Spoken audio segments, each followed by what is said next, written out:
Hey, what's up everyone, and welcome to my top 10 worst movies of 2011. Now, before I actually start, I want to say two things.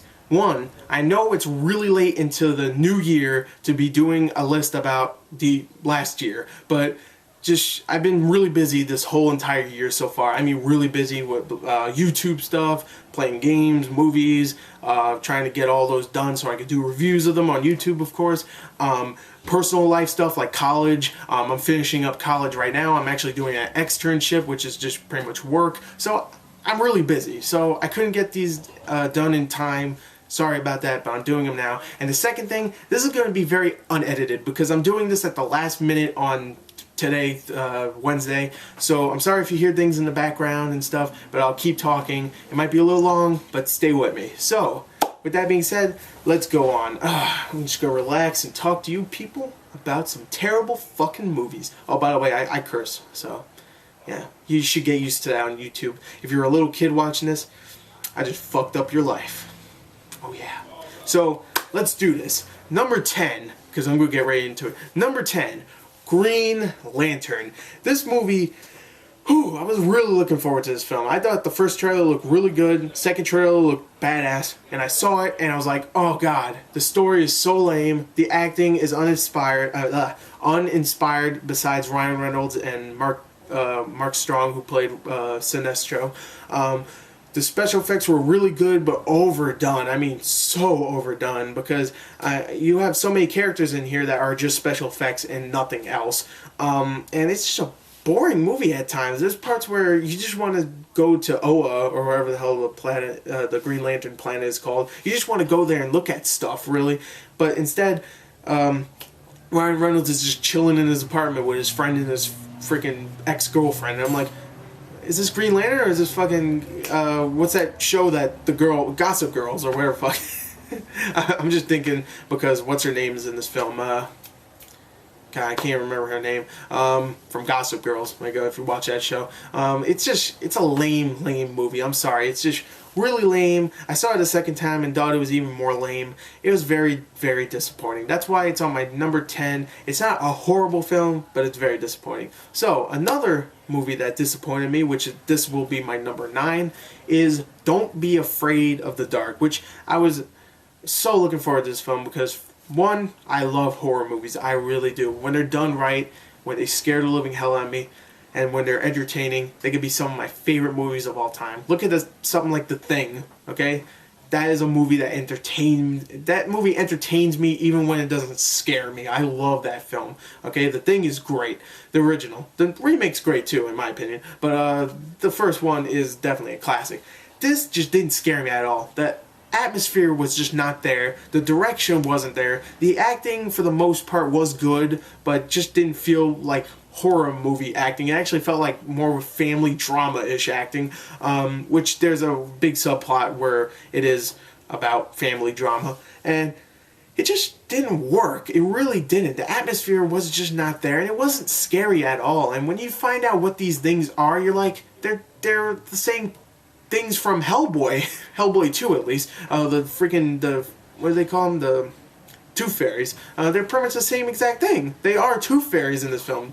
Spoiler. But that's what they are, and they look pretty much exactly like they did in Hellboy 2, and that was really disappointing. Let me just say that. I was expecting some freaking goddamn Gollum to come out or something like, no, not My Precious and shit, but just something creepy to look at. And it really wasn't. It was just more like, oh, that's kind of weird. Squash it. Dead. Okay. And close your mouth. There you go. I can't get my teeth now. Fuck you. Like, it was just not scary. So, Don't Be Afraid of the Dark. I love Guy Pearce. I need to throw that out there. Who was in the film, by the way. I love Guy Pearce, but it's just not a very good film. So, let's talk about my number 8, which is another horror movie, which just isn't scary at all. Shark Night in 3D, which, of course, I saw it on DVD, so it wasn't in 3D, so I can't think of anything that rhymes with D, or something else that has a D in it, so yay. So anyway, that was terrible. Shark Night in 3D is a movie that if the director came out and said it was a parody, then I would actually kind of like it more. But because he didn't say this, it is extremely generic. It is. It's a generic horror film with sharks, with no blood at all, no nudity, no likable characters, and that's pretty much it. It really is. It's a boring film. I mean, times it gets kind of entertaining because the dialogue is really bad or the actors are actually doing something kind of funny, but for the most part, it's a really badly paced, badly executed shark movie, and it's just stupid as hell. I mean, it really is. It's dumb as hell, and if the director just came out and said this was a parody, then I'll be like, oh, okay, I can definitely see that, but he didn't, and it just feels like a generic shark movie, really. It really does. And yeah, I didn't like it. If they just came out and said, this is kind of like Piranha except without the blood and the nudity, it's just supposed to be silly and fun, and I'll be like, okay. But to be honest, it was way too boring to be just silly and fun. So I didn't like it. So anyway, Shark Night 3D, the only reason why it's not higher is because I did have some fun here and there, and the acting wasn't bad at all in the film, which is surprising. So there you go. Number 8 is Shark Night 3D. Number 7. Oh, okay. Passion Play. I was looking at it, I was like, wait, no. Yeah, Passion Play, which is a movie with Mickey Rourke, Megan Fox, Bill Murray, who is Bill Murray, Ghostbusters, other movies. You know, it's just, Bill Murray is one of the best comedic actors of all time, and one of my favorite actors just in general, and I love him. So I was like going into this, like, hey, Mickey Rourke, I love Mickey Rourke. Megan Fox, I can fucking deal without, but Bill Murray, freaking those two together, it's gonna be awesome. And this movie is hilariously terrible. This movie is so much fun to watch. It's so laughably bad. It's about Megan Fox, who is an angel, Mickey Rourke, who is a scumbag who plays like the trumpet, I think, I don't know, and Bill Murray, who plays a gangster named Happy, and it's just a hilarious film. It's so stupid, so dumb, has one of the worst romances in history, and some terrible dialogue.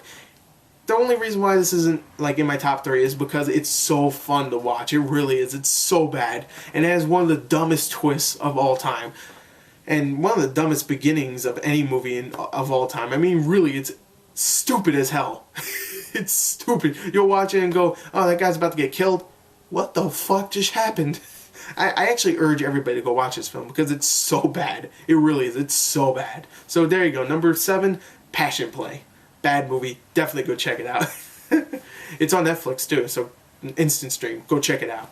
Right, now, let's continue with my number 6 film, which, remember when I was talking about The Thing earlier in this video? Well, this movie is directed by John Carpenter, the same guy that made The Thing, Assault on Precinct 13, no, Assault on Precinct 13, and Halloween, of course, which is probably the most popular. And of course, The Thing I talked about. Halloween's a great film, and so is Assault on Precinct 13. Sorry, my mouth is very dry, so I stumble on a lot of words when that happens. I love John Carpenter, and this movie called The Ward, which is a movie directed by him. This is number 6, by the way, if I lost you. And I couldn't wait to see this film because it's directed by him. It's a horror movie set in a mental asylum, and that seems perfect for him. I don't think he's ever done really a mental asylum film. I mean, Halloween, at least Halloween 2, which I don't think was directed by him, was set in somewhat of a mental asylum. I have to go see those movies again, but it had to deal with a mental patient, so somewhat.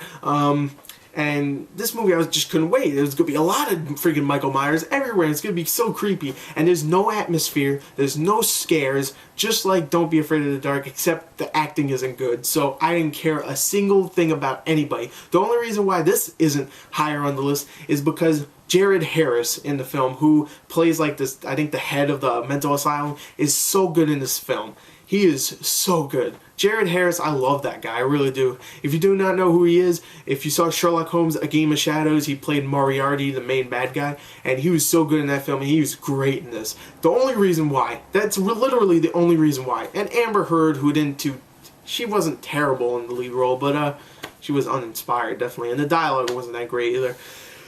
But really, Jared Harris, every time he's on screen, I'm like, yes, that guy, he's so freaking awesome. I love that guy. Just the way he talks and just the way he says things, I'm like, oh man, I love you. You're great. And that's the only reason why. So, The Ward sucked. So let me move down this list. Number 5, which is Red Riding Hood. If you do not remember this film, I don't blame you, because it came out like in February or March of 2011, and it's a Twilight ripoff, but it has something going for it because it's actually based around the Little Red Riding Hood story, except this one, she's all grown up, so it's just Red Riding Hood. Calling it Little Red Riding Hood wouldn't make sense because you have like a 23-year-old playing Red Riding Hood, so it doesn't make any sense. So anyway, she plays, I don't know what her name is in the film, but she does have her little red hood and stuff, except they switched the story around a lot. I mean, the grandma's still there, the wolf is still there, the freaking Red Hood's still there, but now it's a romance movie, just like Twilight, and it's absolute trash. It really is. I mean, the romance does not work. The two leading men who are supposed to be the romantic interest in the film, with Amanda Seyfried, who is the star in the film, it just does not work. And I mean, it really does not work. And the special effects are terrible. The only good thing in the film is Gary Oldman, who every time he shows up, I'm like, hey, it's Gary Oldman. But then he shows off his fingers, which he has these weird fingernails. I'm like, oh, it's Gary Oldman. Oh. And I'm like, huh, kind of embarrassing yourself, man, with those fingernails. So yeah, the only good thing was him. Everything else was terrible, absolutely terrible. Characters were bad. Even Gary Oldman's character was bad, but because it was Gary Oldman, I kind of liked him in a way. And it's just not a suspenseful movie at all. It's not scary at all, which it actually kind of tries to be, and it really isn't. So number 5, Red Riding Hood, no good. So Red Riding Hood, no good. So my number 4 film, my number 4 worst movie of 2011 is Abduction, which is funny because this stars Taylor Lautner of Twilight fame, which I was just talking about Red Riding Hood ripping off Twilight. And I'll be talking about that again in a minute with my number 3, but for now, number 4, Taylor Lautner being an action star does not work, definitely in this film, because he's horrible in this film. He is absolute trash, and the action is so lame, and the story doesn't make sense at all. The title is called Abduction. Absolutely no one gets abducted in this film. They should have just called this like generic spy mystery thriller that you'll guess the twist in like 2 seconds, which there's really no twist, but just, I don't know. That's a long ass title too, so they probably wouldn't want that. But anyway, the movie is absolute garbage. I mean, Taylor Lautner cannot lead a role. This wouldn't work with someone like Bruce Willis or just any other fantastic actor that is working today. I love how Bruce Willis is the first one that came to mind. But it wouldn't work with them. It especially doesn't work with Taylor Lautner. I mean, the action is absolute garbage. The acting is absolute trash, even from some of the most, the most not popular, but most credible actors in this film, like Sigourney Weaver and now I can't remember his name. The guy that played Dr. Octopus in Spider-Man 2. He was in this film. I can't remember his name. And some of the other people, like the two parents that take in Taylor Lautner when he's a kid. Maria Bello and Jason Patric, they do really good in this film too, but it's only because I like those actors, not because I like the characters. The characters are freaking lame as hell, and they get killed off in the first 10 minutes, so why should I care? The characters aren't memorable at all. The story is lame. It's very generic. They just made this movie because, hey, it's Taylor Lautner, and we have some retarded script that, someone spent their time with, so might as well just buy it off them for a nickel and get Taylor Lautner, and we'll make a lot of money, which it didn't, happily. So, yeah, Abduction, no bueno. Number 4, Abduction, crap. So now, like I said before, my number 3 film is another Twilight-esque movie, which there's a lot of movies here that's Twilight-esque, but no Twilight, which is kind of weird, only because I didn't watch the new Twilight, which I'm a smart person. So, the next film, number 3, is Beastly, which is a film, like Red Riding Hood, is based on like a classic story, a classic fairy tale. And this one's Beauty and the Beast, which is stupid as this film. This is, again, Beastly, it's like these movies were all directed by just one person. There's only one good person in this whole film, Neil Patrick Harris, who comes in as a blind tutor to this freaking kid played by Alex Pettyfer, who plays like this kid that was very pretty, but then he screwed with the wrong goth chick, and she became he became freaking ugly, and when I mean ugly, I mean he has like a tattoo on his face, and he has a bald head, and he has an earring, and on his nose and on his ear. Oh, that guy's totally ferociously ugly. Get him away. No, that hairy dude, that's not freaking ugly. This dude, he has a tattoo on his face that moves. Fucking ugly. So anyway, yeah.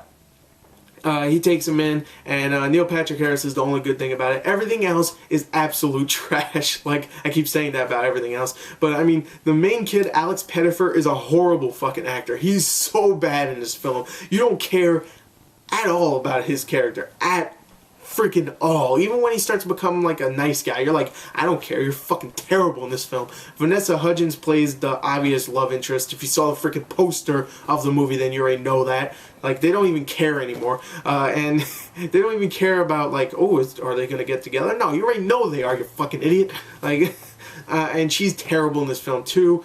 It's not much to say. It's a lame-ass romance movie that goes nowhere and has one of the dumbest freaking endings of all time. It made me go, why? Why? So anyway, that was beastly. Let's go on to number 2, which, you know, happily gets rid of the Twilight-esque themes, but sadly gets more bad. And number 2 is Bucky Larson, Born to be a Star. Alright. Nick Swardson, who I've always defended, I don't know why, but I've defended sometimes. You know, I liked him in 30 Minutes or Less. I like him in some Adam Sandler movies, like Click I really liked him in, and some other ones. And, you know, he's funny sometimes. He is. And I like his stand-up, too. He's a funny guy, but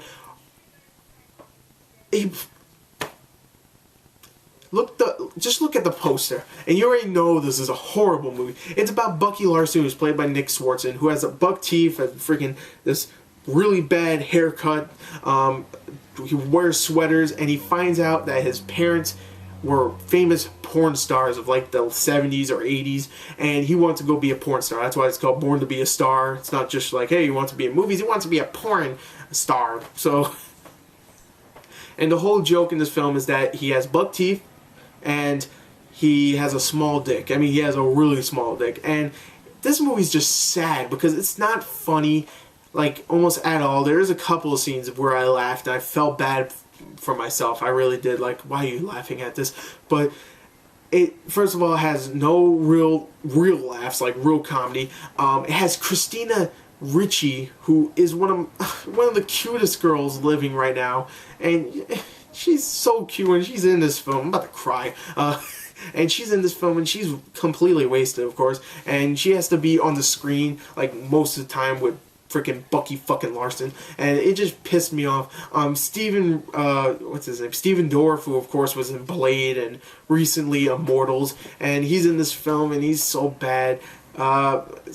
So many other people, and the only parts that made me laugh was Kevin Nealon, who plays Bucky Larson's, like, I think landlord or something. And the only reason why he's the funny part of the film is because he would just randomly kick down Bucky Larson's door and just, like, yell at him for no reason or do some of the strangest things. And I love that because I just wanted him to keep attacking this fucking piece of shit. Like, he would just bust down the door, and Bucky Larson's crying for something, and Kevin Nealon would just come in with a thing of grapes, and he would just, like, stare at Bucky. He's like, did you eat one of my grapes? Is that why you're fucking crying? And I'm like, okay, that's kind of funny. And there's parts where he's just, like, in a closet watching Bucky. He jumps out and just points at him and yells and runs out, and it's like, why? I don't know. It's just, those are the only funny parts in the film. Everything else is just bad. I mean, extremely, excruciatingly bad.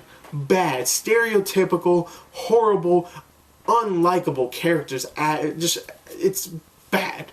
Bad. Bucky Larson's bad. So that was my number 2. Let's go on to number 1. Oh God. My number 1 film. The worst movie of 2011. Jack and Jill. Another movie with Nick Swardson.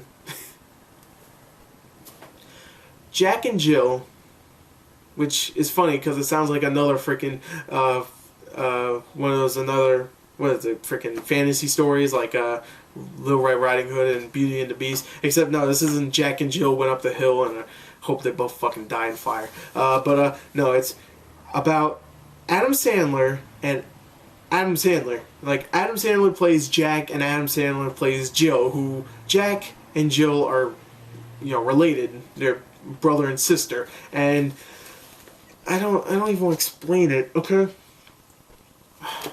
When I did my review, I said the only good thing about this film was Al Pacino, who pretty much plays himself in the film. And it is. He's the only good thing in this film. And saying that means that I'm pretty much saying Al Pacino has ruined his fucking career. Okay? Things are breaking in the background because Al Pacino is one of the greatest actors of all time. He was in Godfather. He was Scarface. He was in other movies. And he's such an amazing actor. He was in Jack and Jill. Jack and Jill. And he's the best part in it. That is not a compliment at all. Adam Sandler should be ashamed of himself. Every time he plays a character that's like very Jewish, which that's pretty much how he plays Jill in this film, I want to punch him in the face. And you're supposed to feel bad for this annoying, obnoxious fucking character. And I hate Adam Sandler as Jack and Jill in this fucking movie. I hate everybody in this film. Katie Holmes, the two fucking kids that play his kids. Or three, I can't remember. I just want to choke everybody. And I hate this film. I hate it. Jack and Jill went up a hill, and I hope they fall down that fucking well and drown before they get their necks broken by the weight of their freaking heads. I mean, their bodies on their head. Just Jack and Jill is my number one. So anyway, I'm going to leave a list at the end of the top 10 worst. I know this went on for way too long, but I'm sorry. It was just a very free-form top 10 list. I'm going to leave a list up for the actual list just in case you missed one or two or something, or you just weren't paying attention like I was for pretty much every single movie that came out that was horrible this year. So anyway, there you go. Thank you for watching. That was my top 10. Look forward to my top 20, which will be much shorter, which is funny because it's top 20, which will come out this weekend, Saturday and Sunday. So yeah, look forward to that. Thank you. Do not go see Jack and Jill. Don't go see it. So anyway, thank you for watching, and goodbye. Hopefully there's not that many terrible movies this year. We already got a couple, so I'm not holding my breath. So anyway, thank you and goodbye.